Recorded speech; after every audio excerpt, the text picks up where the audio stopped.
ఇప్పుడు ఏం లేదు. పెండ్లి తెల్లవారి మారువెండ్లి, రిసెప్షన్ అని, సంగీత్ అని ఇప్పటిది వేరు.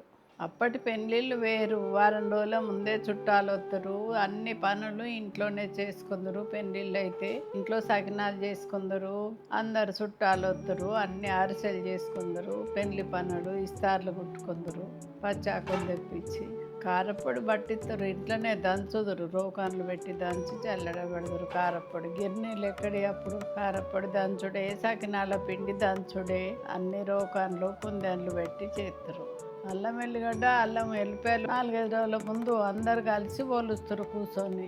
అల్లం కడుగుదురు, కడిగి రుబ్బుదురు రోట్లేసి. గ్రైండర్ ఎక్కడ పడైంది. ఓ రోజు పెళ్లి కూతురు చేసుడు, తెల్లవారి పెండ్లి, మారు పెండ్లి, గట్లే అన్ని. ఇప్పుడు ఏం లేదు. పెండ్లి తెల్లవారి మారువెండ్లి, రిసెప్షన్ అని, సంగీత్ అని ఇప్పటిది వేరు. ఒకరికొకరు కలుసులు లేదు, మాట్లాడుకోవడం లేదు. ఆ జనాలల్లా వెనకటి రోజులల్లా పెళ్ళికి 4-5 రోజుల ముందు వస్తారు. ఇంటి నిండా మంది సందడి, అది సంతోషం వేరే ఉండే.